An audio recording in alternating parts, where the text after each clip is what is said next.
She just had no self-worth because it had been just shamed out of her because she couldn't crack the code. So nervous. I'm nervous. Scared. I don't want them to know that I can't read that good. I kept messing up on the words and people kept laughing at me. It makes my heart drop. Like you're kind of lower than everybody else. I'd make a scene not to do it. We call it a cognitive shock. Nobody can think clearly in the moment of shame. After that physiologic shock of shame hits, we then begin to think about what triggered it. When you stop and think about what you're doing and try and analyze as you're going along, where are my eyes, what am I processing, how much am I getting now, it all breaks down.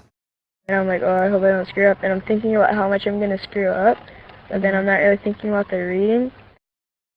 You see them with a face of interest, track, look, listen, eyebrows down, eyes focused, looking like this, head forward. Then you see them slump for a moment when they can't get something, and then they're going to have one of a number of reactions to shame.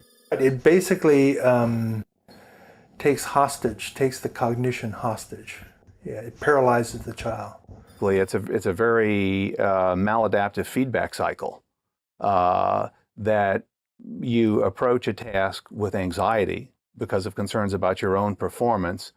That distracts from your attention, your ability to focus on and process the information that's being provided, which impairs your performance more, which increases your anxiety. And this cycle continues to amplify itself. If you're trying to understand what you read and you have interference from any source, it can be difficulty in recognizing words, it can be an emotional reaction that keeps you essentially off task or inhibits the understanding and the attention, especially the attention that you're trying to devote. So, for example, the ability to process what the text is, to see the letter and recognize it, to be able to translate that into a sound, to understand that sound is part of other sounds that are going to form words, that those words are embedded in sentences. These are all complex cognitive and attentive tasks for children. If they are distracted by the feeling that they cannot do the task well, if they're saying to themselves at the same time, I'm not good at this, I don't like this, this is not fun, other children do this better than I do, I'm never going to learn it. All that talk and that emotional arousal is taking up what people call M space or cognitive space in the task. And when that happens, those distractions diminish the child's ability to actually do the task that they're now struggling with. And this feedback loop begins where, because it's not pleasurable, because it's difficult, they don't engage in it. And because they don't engage in it as often, they don't develop the automaticity. And on you go.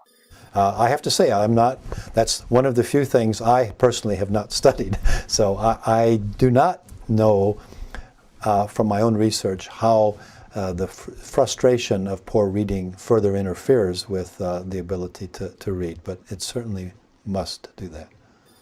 Very few of the people who've studied reading have paid attention to the importance of shame triggered by failure to understand the code, and shame, therefore, producing this cognitive shock I've described, making it literally impossible to continue reading until that shame affect has waned and interest can be resumed in the process of learning to read.